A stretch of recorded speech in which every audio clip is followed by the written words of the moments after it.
इथून देवाचे खडकाचे चिंदे केल्यावर त्याच्यावर फोटो होतो.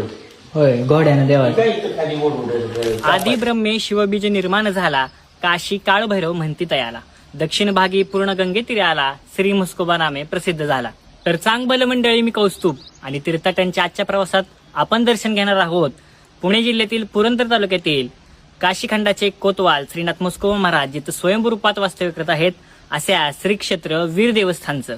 नाथ हा माझा वीराचा राजा, भक्ताचा कैवारी. एका आख्यायिकेनुसार कमळाजी नावाचा धनगर भक्त हा सोनारीच्या काळभैरवनाथाचा निस्सिम भक्त होता.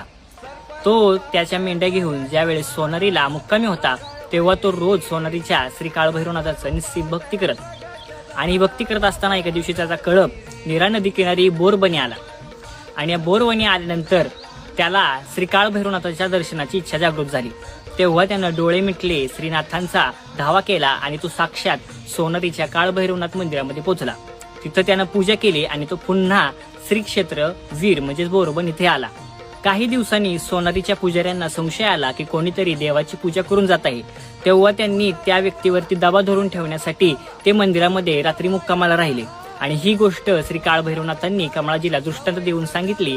आणि त्याला श्री काळभैरवनाथ म्हणाले, तू माझ्या पूजेसाठी येऊ नको, मीच तुझ्या बोरवणी प्रगट होईल. आणि याचं निशाण म्हणजे वाळलेल्या हिवर वृक्षाला पालवी फुटेल आणि सर्परूपात मी प्रगट होऊन तुझ्या कपिला गाईचं दूध पेल.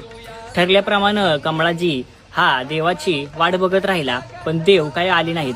तेव्हा त्यानं शिरकमल अर्पण करण्याचा विचार केला आणि तो शिरकमल अर्पण करण्यात तेवढ्यातच वीज कडाडली आणि हिववृक्षाला पाला फुटला आणि साक्षात श्रीनाथ सर्परूपामध्ये प्रकट झाले. ज्या ठिकाणी सर्परूपात श्रीनाथ प्रकट झाले त्या ठिकाणी स्मशानभूमी होती आणि त्या ठिकाणी स्मशानभूमीतील वारुळामध्ये नाथ प्रकट झाले, म्हणून त्यांना श्रीनाथ म्हस्कोबा या नावानं भक्त संबोधू लागले. ज्यावेळेस श्री क्षेत्र सोनारे होऊन काळभैरवनाथ घोड्यावर स्वार होऊन वीर क्षेत्र येत होते तेव्हा त्यांना मध्यभागी नीरा नदी आडवी गेली. आणि ती नीरा नदी पार करण्यासाठी नाथांच्या घोड्याने एका किनाऱ्यावरून दुसऱ्या किनाऱ्यापर्यंत उंच उडी मारली आणि त्याच्या पाऊलखुणा एका दगडावरती उमटल्या, म्हणून त्या क्षेत्राला घोडे उड्डाण असं नाव देण्यात आलं.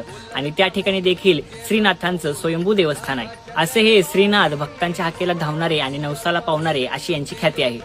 तुर्तास इथेच थांबूया, पुन्हा भेटूया अशा नवीन देवस्थानी. तोपर्यंत सवाई सर्जाच्या नावानं चांगलं. नाथ हा काळभैरी